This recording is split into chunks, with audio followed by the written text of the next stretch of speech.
कारुण्यनमोकारम् ऋणवरवसहस वड्डमाणस्य दंसनमकं वोच्छामि जाकं समासेन करनमन जिनवर वृषभ एवं वीर श्रीवर्धमान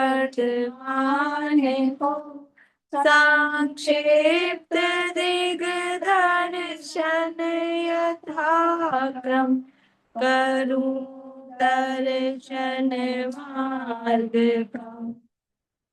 प्राणमयम् अपाणम् उबलधं जेन जडियकम्मेन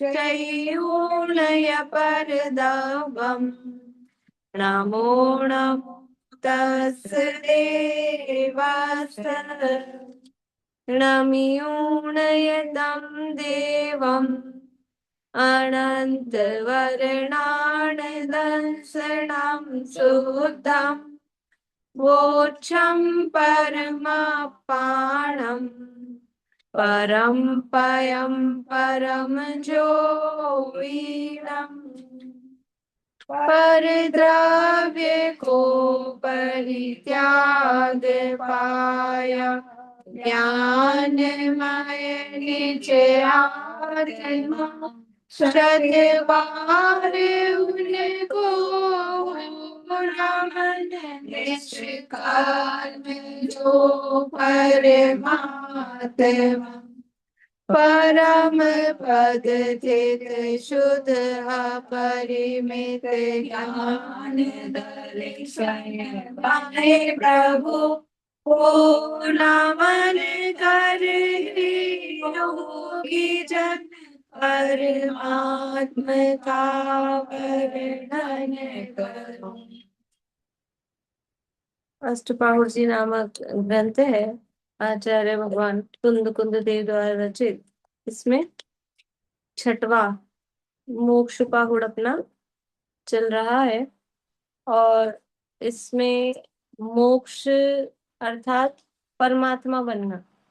तो परमात्मा कैसे बनते हैं, क्या उसकी प्रोसेस रहती है। अनादिकाल से सभी जीव क्या हैं, बहिरात्मा हैं, और वो बहिरात्मा दशा छोड़कर पहले डायरेक्ट सीधा बहिरात्मा से कोई परमात्मा बन जाता है, बन सकता है, डायरेक्ट बन नहीं सकता है। तो बहिरात्म दशा छूटकर अंतरात्म दशा प्राप्त होती है। फिर अंतरात्मा वो अपने परमात्म स्वरूप का ध्यान करके, वो परमात्म स्वरूप का ध्यान किसको सामने रखकर, मतलब किसको लक्ष्य करके, लक्ष्य नहीं मतलब किसको देख कर, किससे सीख कर वो परमात्मा स्वरूप का ध्यान करेगा। तो जो बाहर वाले परमात्मा हैं, उन्होंने जो विधि अपनाई जिस रूप में, उस विधि को अपनाकर, और ध्यान किसका करना है, अपने परमात्मा का। अपने परमात्मा स्वरूप का ध्यान करने से वो परमात्मा बन जाते हैं। यहाँ चर्चा अपनी चल रही थी कि अब जिस भाव से परमात्मा बनते हैं, उस भाव से बाहर के राजा इंद्र ये बन जाएं, उसमें क्या आश्चर्य है, वो तो मिल ही जाता है। और फिर आत्मा के ध्यान करने की विधि, कल हमने ये देखा था कि आत्मा का ध्यान करने की क्या विधि है। क्या बताया था सबसे पहले कि कषायों को छोड़ो, अपने गारव को, मद को, और मोह राग द्वेष व्यामोह शब्द दिया था। और क्या कहा, लोक व्यवहार किसको कह रहे हैं, ये सब मुनिराज को। मुनिराज कौन से लोक व्यवहार में पड़े हैं कि ये उनका ही संग का जो व्यवहार है ना, वही उनका लोक व्यवहार है, मतलब उनका संग व्यवहार। अगर आत्मा का ध्यान करना है तो कह रहे हैं कि विनयाचार, वैयाव्रत, धर्मोपदेश, ये पढ़ना पढ़ाना, ये सब भी छोड़ो। अब जो जिस भूमिका में है वो उसके लिए लोक व्यवहार अपना अपना है, तो ये सब छोड़े तो फिर जाके कहीं एकाग्रता बने और आत्मा का ध्यान हो। इसका मतलब ये नहीं है कि ये तो परमात्मा बनने की विधि और आत्मा का ध्यान करने की विधि बता रहे हैं। और कोई ये सोचे कि अच्छा अपने को तो आत्मा का ध्यान करना है, सम्यक दर्शन के लिए भी आत्मा का ध्यान करना है, अब सबसे पहले हम सारा दुनियादारी सब छोड़ दें, बाबा जी बन जाए, माता जी बन जाए, जब जाके हमको होगा। देखो, लोक व्यवहार छोड़ने का मतलब कोई भी चीज छोड़ना और ग्रहण करना कहाँ पर होगी? जो भी चीज छोड़ना और ग्रहण करना है वो यही हो रहा है। बाहर का कुछ छोड़ना है ही नहीं। क्यों नहीं छोड़ना है? बाहर का कुछ ग्रहण ही नहीं होता है। इसलिए जो भी छोड़ना है ना, लोक व्यवहार भी कहाँ पे ग्रहण कर रखा है? ये अपनी मान्यता में ही तो ग्रहण कर रखा है। तो मान्यता में ही उसको छोड़ना है। फिर बाहर में कदाचित वो कभी थोड़ा बहुत करना पड़े, लेकिन अंदर से आपकी रुचि, आसक्ति, जो उसमें इंटरेस्ट रहता है वहां भाग भाग के जाता है, जल्दी जल्दी जाता है, उत्साहित रहता है वहां में, वो छूटना, उसका नाम उसका छोड़ना है। फिर ऐसा, इसका मतलब ये थोड़ा ना है कि मुनिराज ये सब छोड़ देंगे जो उनके नियम कानून है संघ के, सब छोड़ के स्वच्छंदी हो जाएंगे। सब छोड़ना नहीं है, लेकिन अगर वो आत्मा के ध्यान में है तो फिर उनको कोई, आपने नियम फॉलो नहीं किया, ये उन पे मतलब उस चीज का उनको भी प्रायश्चित भी नहीं मिलेगा, क्योंकि वो उत्कृष्ट काम कर रहे हैं, आत्मा का ध्यान कर रहे हैं। इसलिए अंदर से जब वो आत्मा में लीनता आ रही है तो उसके प्रति, बाहरी उन कामों के प्रति रुचि छूट जाती है। और अगर वो बाहरी काम करने भी पड़ रहे हैं कदाचित, तो भी वो एक नियम रूप से उनको फॉलो करके, और उत्साहित कहाँ है कि अपने आत्मा के ध्यान में, आत्म कार्य में ही वो उत्साहित रहते हैं। आगे इसी को विशेष रूप से कहते हैं, गाथा नंबर 28 है, पेज नंबर 253, 253 नंबर पेज है, मोक्ष पाउड में 28 नंबर की गाथा है। मिच्छतम अन्नाणम, मिच्छतम अन्नानम, पावं पुण्यं चैविति विहेण,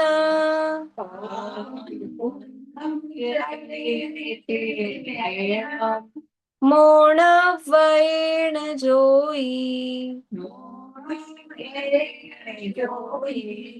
जो यथो जोयये अप्पा,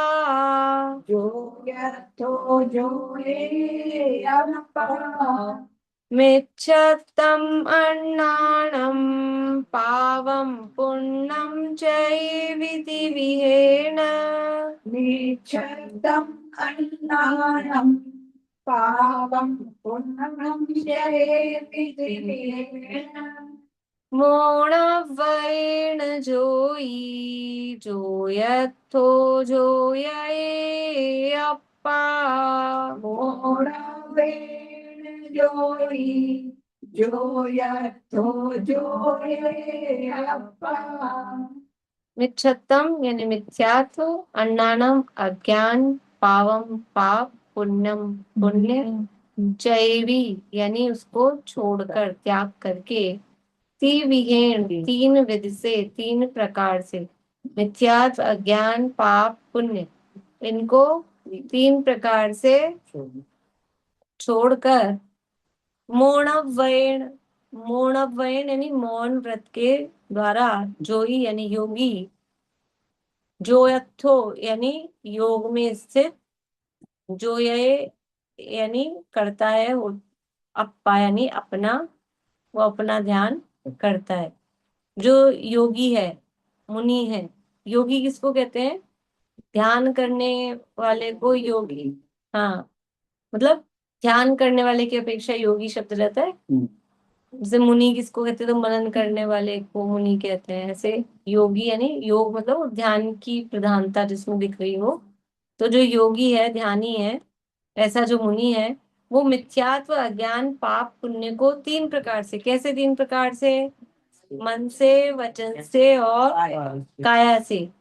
मन से मिथ्यात्व को, ठीक है, मन से छोड़ेगा, मन को मान्यता में। वचन से मिथ्यात्व होता है क्या? मन में होता है, वचन से भी वही आदत है ना। कैसे? प्रार्थना भगवान हमारा सब संकट दूर कर दो। हाँ, यही बात ये मिथ्या। ये तो हमारे बच्चों को कहते हैं चींटी नहीं मारना, भगवान पाप पाप देगा। ये क्या है? ये मिथ्यात्व है वचन में। भगवान पाप देता है क्या? भगवान पाप देगा ऐसे बोलते हैं। और भगवान की कृपा से हमारा, ये अपने जैसे लोगों के मुंह से भी देखा है भगवान की कृपा से। मतलब जब पता है कि भगवान कृपा करते नहीं है, भगवान कुछ करते नहीं है, फिर भी भगवान चाहेगा तो सब अच्छा होगा। ये हुआ आदत। आदत बनी हुई है अगल बगल वाले लोगों का, सबका मतलब ऐसा है ना, सराउंडिंग सारी ऐसी है, वो ऐसे ही बोलते हैं।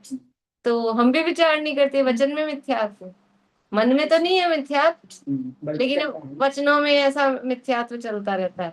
और कदाचित मन के कोने में भी कहीं पड़ा है। जब कोई हमारा विशेष काम हो ना, रोज मंदिर आते हैं, भगवान के दर्शन करते हैं, और किसी दिन कोई विशेष काम हो, अब अपन तो बड़े बड़े हो गए, बच्चे हो तो एग्जाम हो, जिस दिन अपना ही एग्जाम हो, या कोई कोई दूसरा काम हो, कोई ऐसा हो समझ लो, कोर्ट वोट का कुछ काम हो, कि ऐसा कहीं लिखा पढ़ी वाला कुछ काम हो, या ऐसा हो, या शादी ब्याह का भी कोई काम ऐसा हो जिसमें भगवान के पास जाते तो भगवान के पास तो जाते हैं। वो तो लेकिन भगवान के पास जो जाते हैं वो दर्शन में रोज जैसा ही भाव रहता है कि कुछ और रहता है, हो जाता है। कुछ और आ जाता है कि नहीं आ जाता है।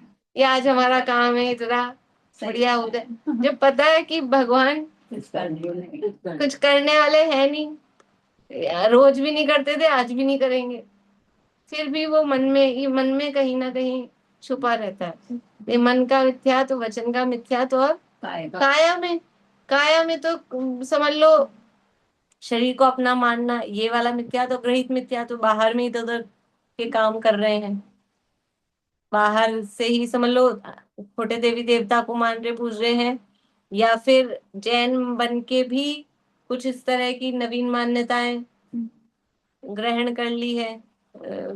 उस तरह की अपने यहाँ ही मंदिरों में समझ लो कोई कोई दूसरे दूसरे चल गए हैं, तो शरीर से, और शरीर को अपना मानकर शरीर के जो लिए कर रहे हैं वो भी सब काया से मिथ्यात्व है। तो ये मिथ्यात्व को मन वचन काया से छोड़ना। अज्ञान, मन में अज्ञान होगा, वचनों में अज्ञान का निरूपण करेंगे ऐसे ही।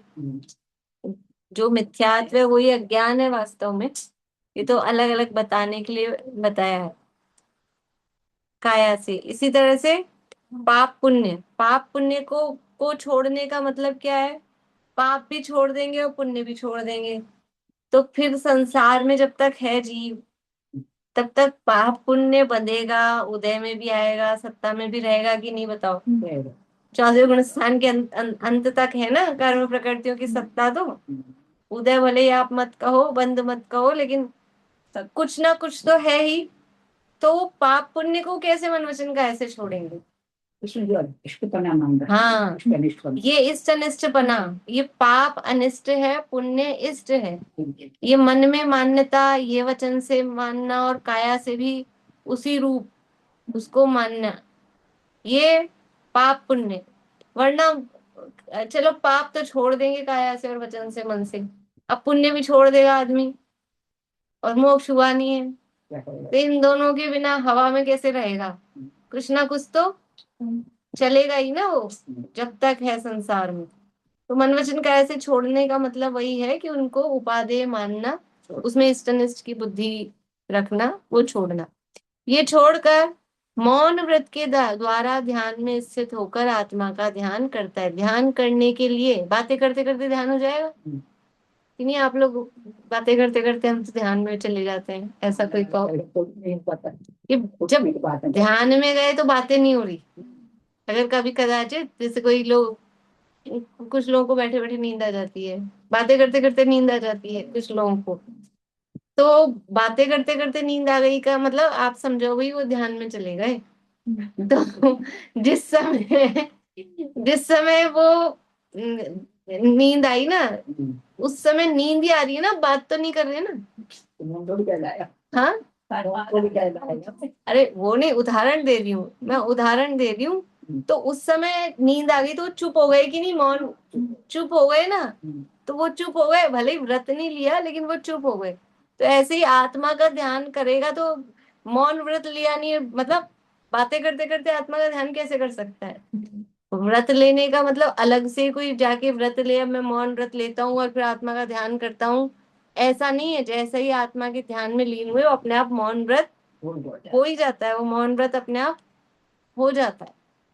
कह कह के कर करके, जैसे उपवास सहज होता है, अनशन आदि ये जो है ये सब सहज होने वाली चीजें हैं, ऐसे ही ये मौन व्रत भी सहज हो जाता है। बुद्धि पूर्वक भी बैठा जा सकता है, लेकिन वास्तव में वो सहज हो जाता है।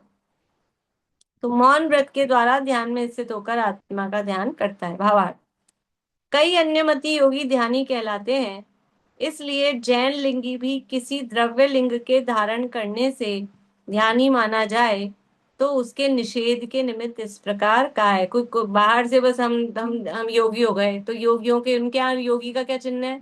वो एक पूरा से भस्म रमा लो, ऐसे ऐसे कर लो, वो कुछ रखते हैं ना, वो एक थोड़ा हाथ, छोटा सा हाथ चिमटा या एक डंडा सा कुछ इस तरह का कुछ भी, और ऐसे तिलक लगा लिया और यूं करके बैठ गए, कोई एक टांग पे खड़े हो गए कि ये बहुत बड़े बाबा हैं, ध्यानी हैं, योगी हैं, ऐसा।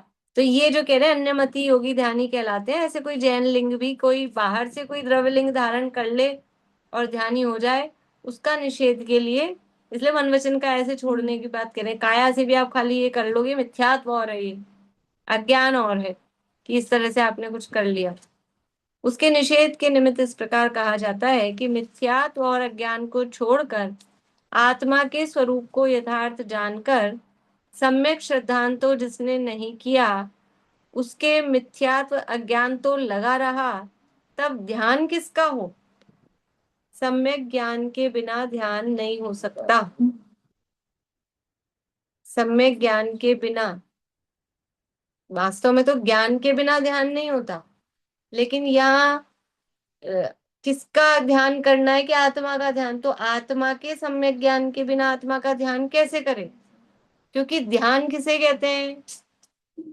जानना, उसका नाम ज्ञान, और जानते रहना, वो जानने की निरंतरता, उसी का नाम तो ध्यान है। ध्यान में क्या करते हैं? एकाग्रता। तो एकाग्रता में क्या हो रहा है? वो ज्ञान तो है ना अपना स्वरूप, ज्ञान तो बंद हो नहीं रहा। तो ज्ञान में जो कंटिन्यूटी और जो एकाग्रता, जो डेप्थ आ रही है, उसी का नाम ध्यान है। अब आत्मा तो जानते नहीं है, और फिर ध्यान करो किसका करें? जब जाने ही नहीं तो ध्यान कैसे हो? इसलिए ये मिथ्यात्व और अज्ञान को छोड़कर आत्मा के स्वरूप को यथार्थ जानकर सम्यक श्रद्धांतो जिसने नहीं किया, उसके मिथ्यात्व अज्ञान तो लगा रहा, तब ध्यान किसका हो? तथा पुण्य पाप दोनों बंध स्वरूप हैं, इनमें प्रीति अप्रीति रहती है। जब तक मोक्ष का स्वरूप भी नहीं जाना है, तब ध्यान किसका हो? और सम्यक प्रकार स्वरूप गुप्त स्वस्ति में ठहर कर मन वचन काय की प्रवृत्ति छोड़कर मौन न करे तो एकाग्रता कैसे हो? इसलिए मिथ्यात्व अज्ञान पुण्य पाप मन वचन काय की प्रवृत्ति छोड़ना ही ध्यान में युक्त कहा है।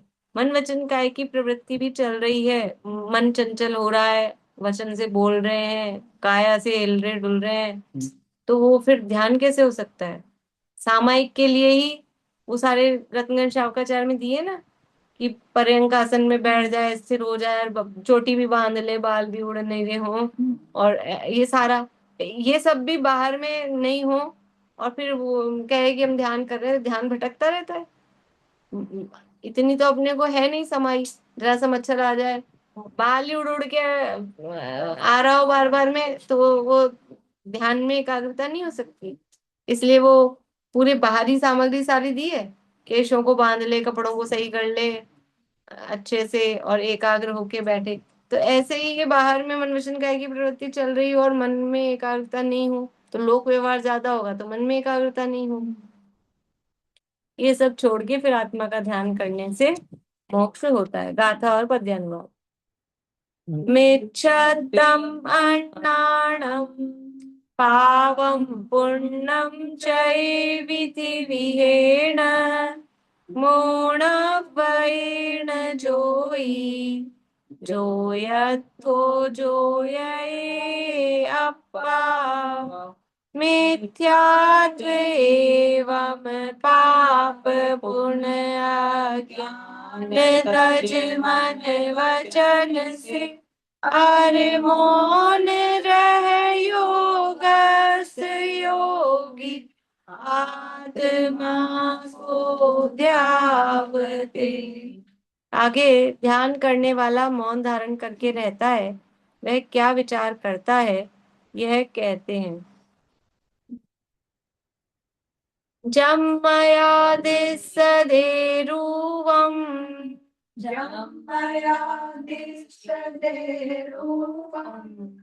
तं न जानादि सवः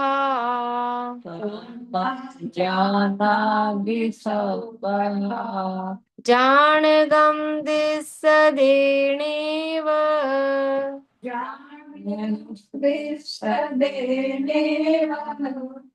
तं हा जम्पेमि केणहम्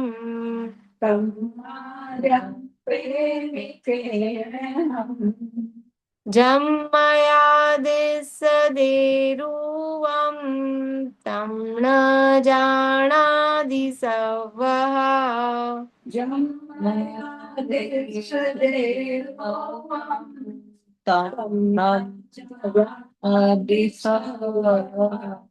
जाणगं दिसदेणेव तं हा जम्पेमि केणहम्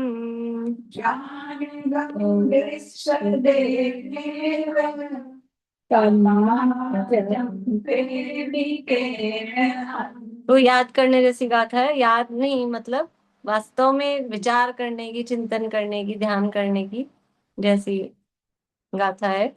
और ये सेम इसी तरह का भाव अपन ने समाधि तंत्र में भी देखा है।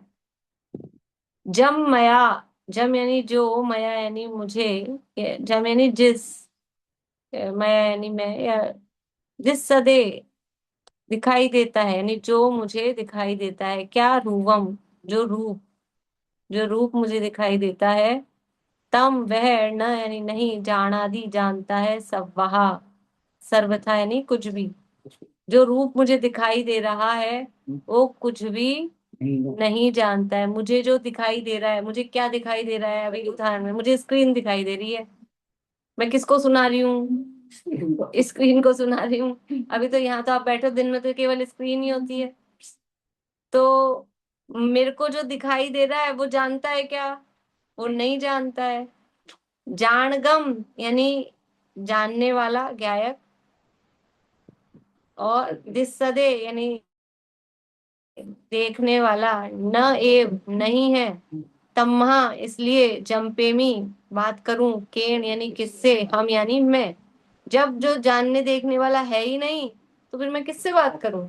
वो कह रहे हैं मौन व्रत से धारण करके आत्मा का ध्यान करो। तो मौन व्रत कैसे धारण करें, इतने लोग तो घर में रहते हैं बैठ और संघ में इतने सारे लोग हैं, मुनिराज हैं, हम मौन व्रत कैसे धारण करें, बोलना तो पड़ता ही है ना। तो मौन व्रत धारण करने का उपाय बता रहे हैं। क्या उपाय है, क्या आपको समझ नहीं आ रहा हम कैसे चुप रहे हैं, कैसे मौन रहे हैं।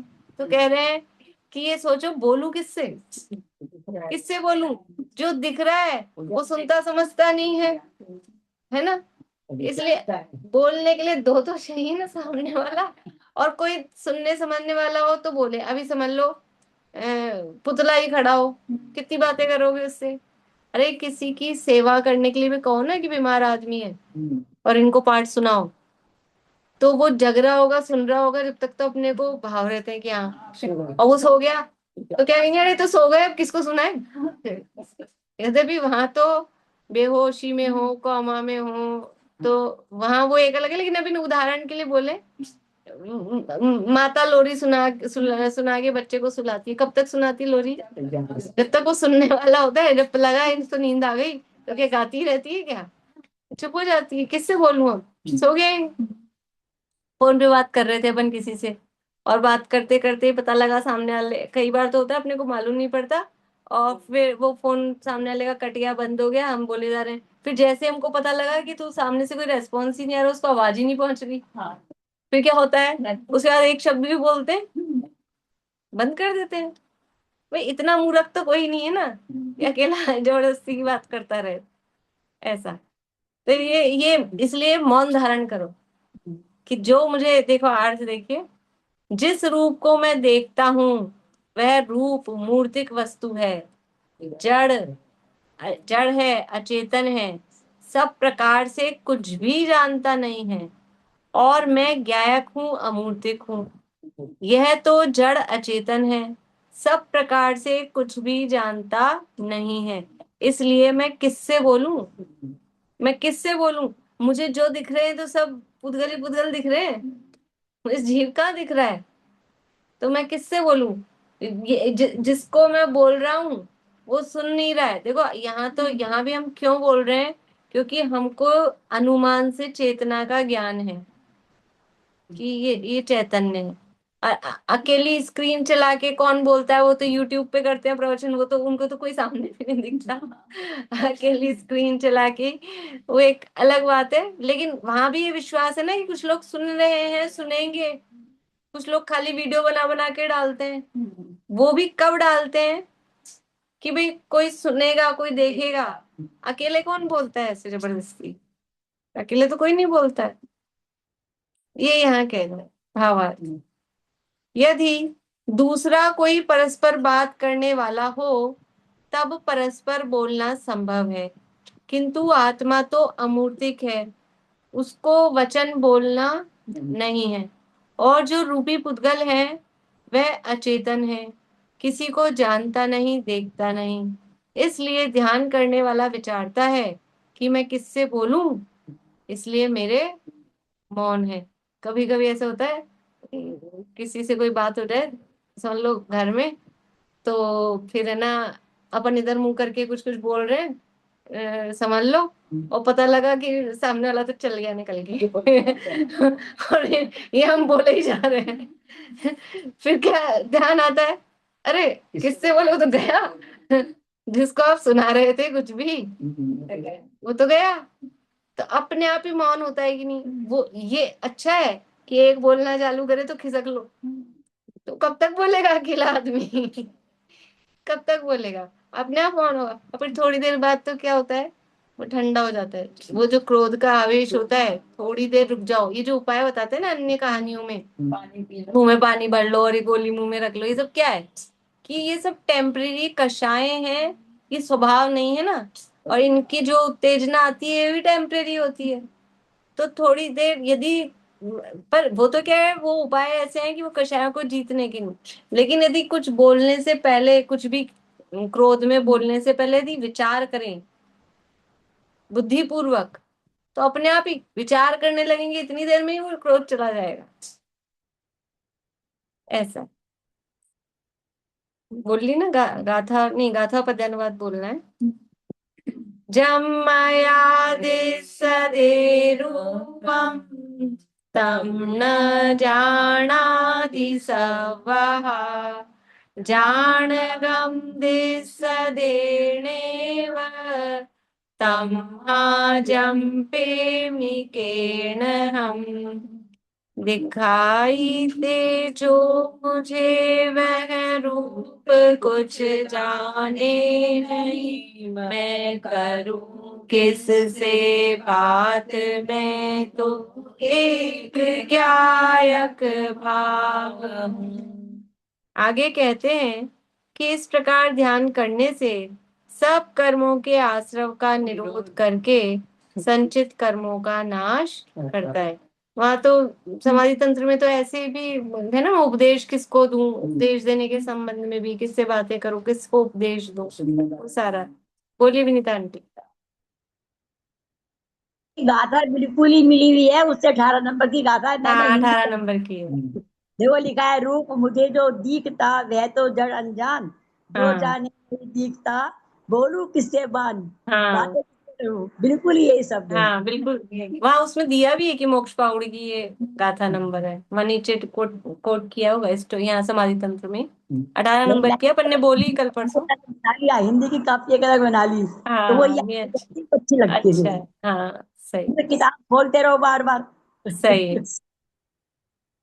देखिए गाथा 30 नंबर की। सव्वासवनिरोहेण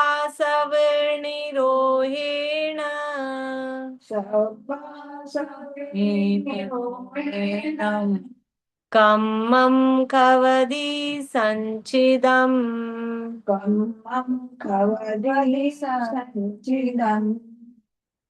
जो यत्थो जाने जोई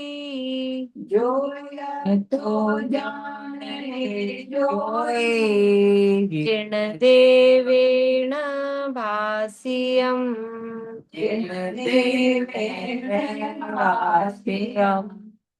सव्वासवनिरोहेण कम्मं कवदी संचिदम्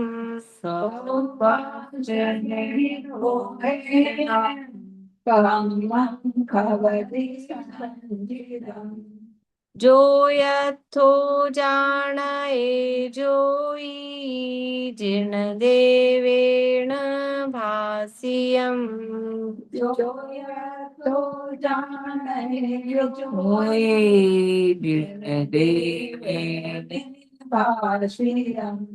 सब वासव सर्व आश्रवों का निरोध करने से या करके सब आसव निरोहेण सब आश्रवों का निरोध यानी उनको रोककर कम्मम यानी कर्मों को खवदी नाश करता है संचिदम यानी जो सत्ता में थे संचित किए हुए थे कौन करता है जो यत्थो योग में जो स्थित है योगी है जो यत्थो जोई जोई यानी योगी योग में स्थित योगी जाने ऐसा जानो जिण देवेन यानी जिनेन्द्र देव ने भाष्यम ऐसा कहा है ऐसा जिनेन्द्र भगवान ने कहा है। अर्थ योग ध्यान में स्थित हुआ योगी मुनि सब कर्मों के आश्रव का निरोध करके संवर युक्त होकर आश्रवों का निरोध करके मतलब संवर होता है तो पहले संवर होता है और फिर संवर होके जो कर्म बांधे थे उनको नाश करता है मतलब निर्जरा करता है।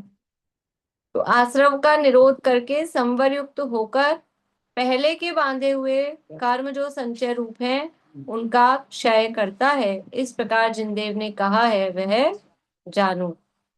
भावार्थ ध्यान से कर्म का आश्रव रुकता है। कर्म का आश्रव कैसे रुकेगा कि सबसे पहले भी ध्यान होगा ना आश्रय यानी संवर का प्रारंभ करने के लिए भी वो ध्यान होगा ना आत्मा का अनुभव आत्मा का ज्ञान ध्यान वो होगा और बाद में भी जो प्रोसेस है वो पूर्ण रूप से संवर होने की वो कब होगी तो ध्यान के माध्यम से ही शुक्ल ध्यान के माध्यम से ही वो कर्मों की निर्जरा फिर होती है।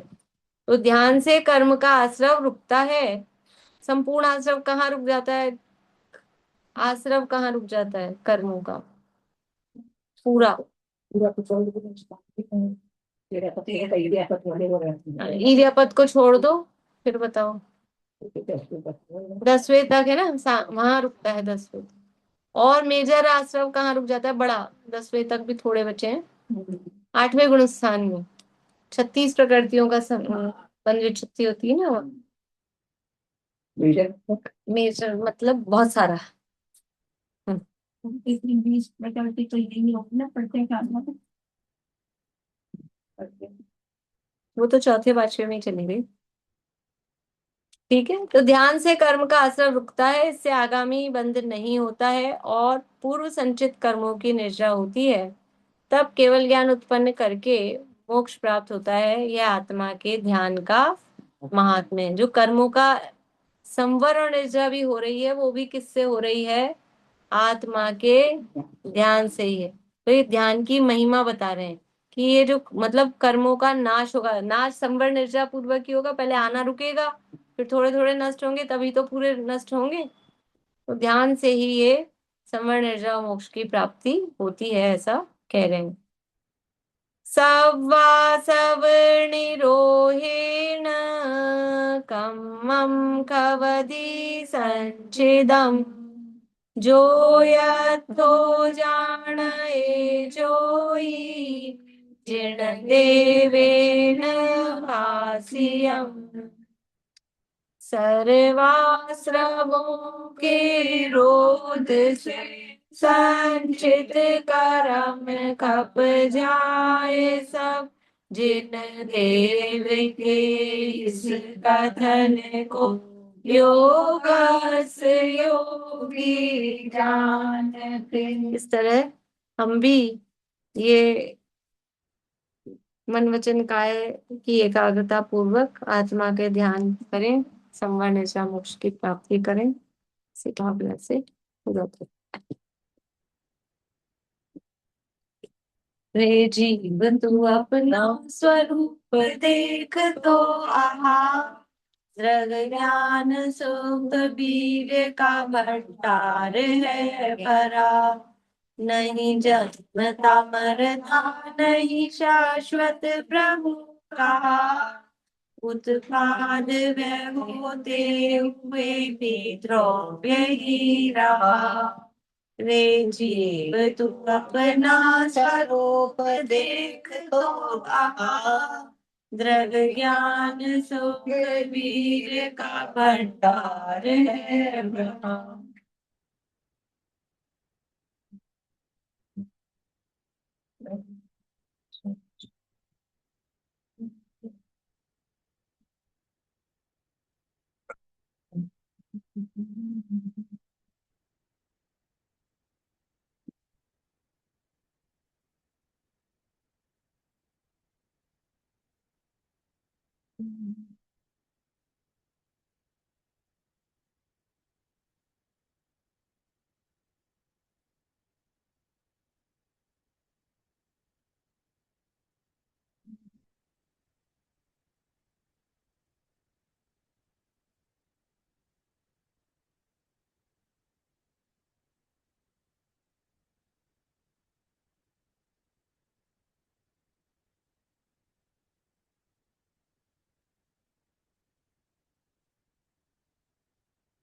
गंगा शामिल